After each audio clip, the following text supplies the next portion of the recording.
Hey guys, what's up? And today I heard that you wanted to play or wanted to collect some retro video games. So this is gonna be kind of like a noob's guide to it because I'm not that great at collecting, and you probably won't be when you just start out. Okay, so you have to keep doing it to get a good game room and good collection, like the one that you're seeing right now. So the first step is to find a good place to find your games. You'll need to go to pawn shops, flea markets, auctions, everywhere, even stores. Some stores sell them. Like, I recommend, your Game Exchange or whatever. GameStop isn't a great place to find them because they're all overpriced. And, like, you could go to Goodwills and everything and look for them. Goodwill's pretty hit or miss with me, though. So, I do recommend that you do that. It is also important to get on social medias or what. And it's not all about just finding the games on social medias, it's just learning about the games as well. Because I have this little Pac-Man plug and play that I never knew how much was worth. Because I just thought it was something little toy that I got when I was younger, which it was, but it turned out to be worth $200. And I still have it. It's more of a collector's item. I don't intend to sell it yet.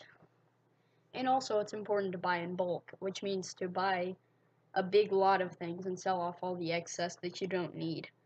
So, when you're first starting, you're not going to want to get a lot of systems, because if you get too many systems, you won't have enough money for the games, and the games are the main attraction. That's what I accidentally did when I just started collecting. I had like a Super Nintendo, an N64, an NES, Atari, all of those, but I barely had any games for them because I spent like $60 on every console back when I was stupid and didn't know how to get good deals. So it's also important to do that. It's also important to know what to look for, like, say, a Nintendo World Championship cart, hypothetically. These games are extremely rare and, can command high prices. But if you go to someone who doesn't know what they have, they may have one, and if they do have one, then you could get it for a cheaper price, and if you don't want it, you could sell it to buy either more games or whatever.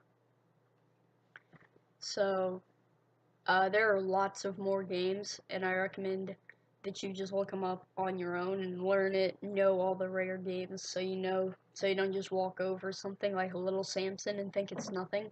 Little Samson is another very expensive game that costs a lot, and that's very important.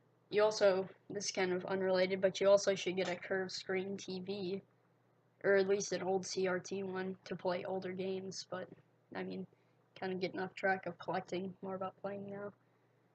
And, yeah, that'll pretty much do it for the basic noob's guide to collecting retro video games. Hope you enjoyed this, and I'll see you on the next Paydro podcast. So, see you there.